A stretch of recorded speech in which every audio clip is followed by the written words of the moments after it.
This episode is sponsored by Spelman Pathways, Creating Your Path to Life and Career Excellence, a dynamic program that equips students with tools, leadership skills, and career readiness to thrive beyond college. Whether you're entering the workforce or pursuing graduate studies, Spelman Pathways helps you sharpen the skills needed for interviews, on-job success, and high performance. Hi, everyone. Welcome to Let's Talk College, From Campus to Careers. I am your host, Makia Jackson. And I am LaDiamond Lett. So have you ever asked yourself, do I belong here? Why is everybody smarter, more accomplished, more put together, and more advanced than me? Do you struggle when speaking up in class? And have you ever purposely not applied for an opportunity you were qualified for out of doubt or the fear of rejection? Are you experiencing burnout? Maybe struggling with imposter syndrome, and it's time for us to talk about it. So, this is our first episode of Let's Talk College, and I am so excited about this topic, believe it or not. So we're going to get started with the research that we found. Mm-hmm. The Stanford GGG Center for Teaching and Learning shared their research on imposter syndrome. So let's get into it. What is imposter syndrome? Imposter phenomenon, more commonly known as imposter syndrome, was first coined by psychologists Pauline Rode Clance and Suzanne Imes in 1978 to describe the internal experience of doubting your abilities or the constant fear of being exposed as a fraud. Yeah, and through our research, we also concluded that women were especially vulnerable to experiencing imposter syndrome. I can say from working here at Spelman, I've talked to a lot of young ladies who experience being the smart black girl. So like at their high school or something, they were the smart black girl at their school. And then when they got here, everyone's the smart black girl on campus. So that made them feel a sense of imposter syndrome.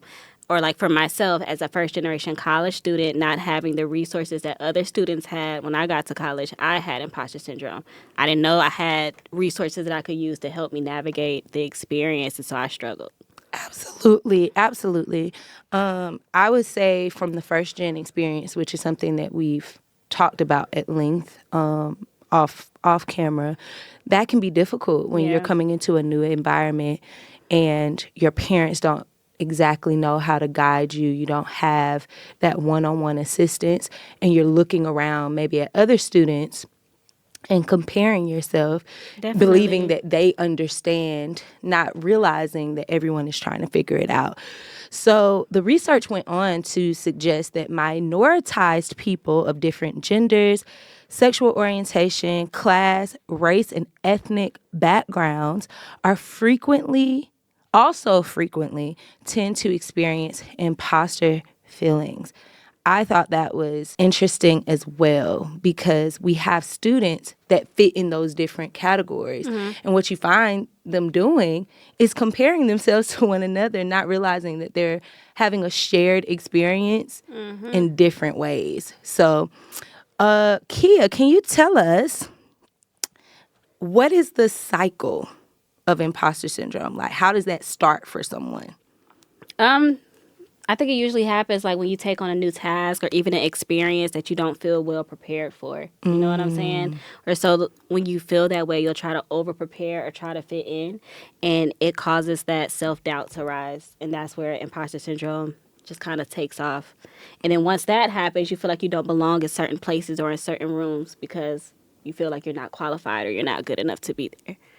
So one of the common places that imposter syndrome can kind of come up for people is in academic spaces. Mm-hmm. It can be a hostile environment for minorities. For example, things like microaggressions or stereotypes will come up. But what I found interesting was that imposter syndrome can come from things like a form of teaching or learning. Mm-hmm. These are some things that can trigger imposter syndrome. And when I learned that, I really resonated with that. I had a math class when I was in undergrad. And me and math, we don't get along too well. I love it there. I despise. And so I'm in a class. I went to a HBCU. Shout out to the unsinkable Albany State University. And I'm looking around, and everyone is, everyone looks like me. So I'm thinking, oh, we straight. Our teacher, I had never been taught by a teacher of Indian descent, right? Perfectly fine. I didn't understand nothing that man was saying. And when I was looking around at my peers, like, they don't understand neither. Everybody was taking notes. They was asking questions. He would ask a question. They was raising their hand, answering. I'm like, they smoked me in that class that day. And I couldn't believe it. So when I learned that different ways of teaching and learning can trigger imposter syndrome, that was one of the first times I experienced that. Another thing that I found interesting was that imposter syndrome can come from a culture around elitism and prestigious institutions, which is also interesting. I don't think people know this because, again, this is our first episode, but we work here at Spelman. And that is something I see on a regular basis amongst our students, not only comparing themselves, but believing that they don't belong here.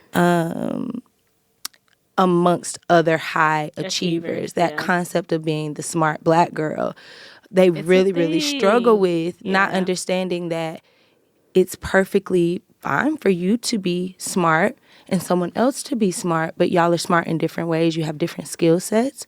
And I know we're going to get into that a little later, but did you have any thoughts on that from your experience of working with Spelman students? Yeah, definitely. So when I'm talking to students, especially like when I'm talking to seniors, and we might be talking about like post-grad placement. Right. And they're like, oh, this person got placed and this person got placed and I haven't got placed yet, or, any conversations like that.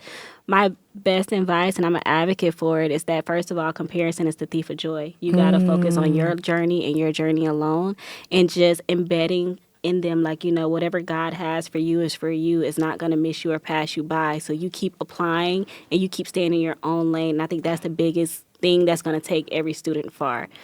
Just trusting your journey and knowing that that's where God had them go. It's just because he had something great for them doesn't mean he doesn't have something great for you. Not you preaching. This is good. Amen. My goodness. So while you're at it, what are some personality types that are prone to imposter syndrome? Yeah, so one of those would be perfectionist. And I can talk to that. I can talk about that all day because I myself, I am a perfectionist. Everything has to be perfect. And if not, I go into a frenzy, feeling like I'm not meeting my goal or feeling like I'm not good enough or not accomplishing what I set out to do. And that can also cause imposter syndrome because if it's not perfect, it makes me feel like I'm unqualified, like I don't deserve that experience. People who are experts and highly skilled individuals, they also experience a lot of imposter syndrome. Those who believe in their natural talent, and then also people who prefer to work alone. You'll see that a lot of people prefer to work alone because they don't like engaging with other people, or just trying to avoid that experience of feeling like they don't belong in that certain situation or in that group project or whatever it is. Absolutely. So it's not all doom and gloom. We have some tips for managing imposter syndrome. So if you found yourself somewhere in some of the personality types or in the cycle of imposter syndrome, we about to pull you out, okay? So one of the first tips that we have is remembering that you're qualified.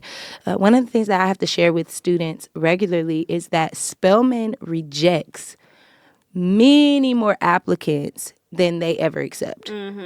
And we were just having a conversation with one of the vice presidents earlier where she's telling us 13,000 students are applying. That's a beautiful thing for the institution to know that women, specifically Black women and women of color, are still interested in getting an education here amongst each other, collaborating with one another, so on and so forth. But if you made it in, that means that you're qualified. So repeating that to yourself, remembering that you're qualified. Also, doing things that you love and that you know that you do well. So that looks like making time for your hobbies, and doing that can help you build confidence. So whether that's music, baking, crocheting, doing those things that you are good at, so that as you're building those skills in class and you kind of feel a bit discouraged, or you feel yourself comparing yourself to other girls, you don't have to worry about that when you knitting. Because can't nobody knit like you. Okay? You don't got to worry about that when you baking. Because can't nobody bake like you. You don't got to worry about that when you dancing. Because don't nobody dance like you. Right. And so doing, even, and it doesn't matter the major, right? Everything that you're doing as a hobby doesn't have to be related to your major. Academic, yeah. Yeah, like if you're a STEM major and you love to dance, go get in those dance classes. Go lead some choreography. If you're a theater major but you love gardening and doing things outside, like you have a green thumb, go and join clubs like that. Everything doesn't have to be connected directly with your major. Definitely. And I think with that being said, another thing is just like recognizing like what is true. Again, like I was saying earlier, just focusing on your own journey and realizing that whatever is for you is going to come your way. Absolutely. And also when you're in that mindset, like reflecting on how far you've come. I think a lot of times we don't realize like how blessed we are or how we're exactly what we're supposed to be because we're too focused on what's far ahead. And that's not a bad thing. You do got to worry about what's ahead. But sometimes you do have to sit back and be like, I've come so far. Like I'm graduating. We about to get you a robe. Oh, God. We about to please. get you a robe and one of them podiums that they No, have at church. seriously.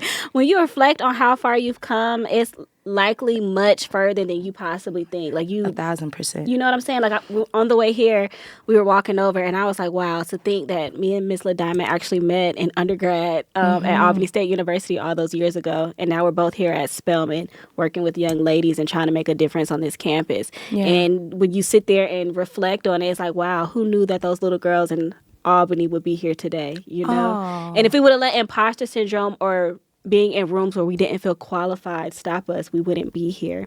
And so with that, learning about life's paths of people you consider successful is also a helpful tip that'll That's so good. keep you encouraged. I know a lot of times when I'm talking to students, I'm like, okay, well, you want to be here.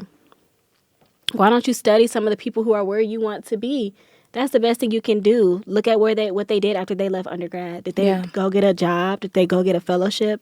Did they study abroad? Did they go to graduate school? You can learn a lot about the different paths because so many people end up in these successful spots and it wasn't an easy path to get there. And I think sometimes we feel like once we graduate, it's just supposed to be smooth sailing, and it's Absolutely. not always that way. For sure. I would say imposter syndrome is like the devil. It just come to lie. And so it never has you to consider, hey, I'm still learning. Right. Right? And so I think one of the things that you can do to choke imposter syndrome out is identify the areas where you would like to improve. List some items that you want to achieve. Like think of some achievable personal goals. yeah. And when you set them, you can put your mind on that and not set your mind on where I want to go. I haven't gotten to where I want to be yet. I should know that by now. Also, I found this to be very interesting. Very excited about this one. Very and we're going fascinating. to do this year. We're going to have a failure party. I like that. I like it. I'm Who is glad we? we, me, you, Miss Makia, all of the Spelman Pathway ambassadors, we're going to have a failure party because it's time to celebrate failures.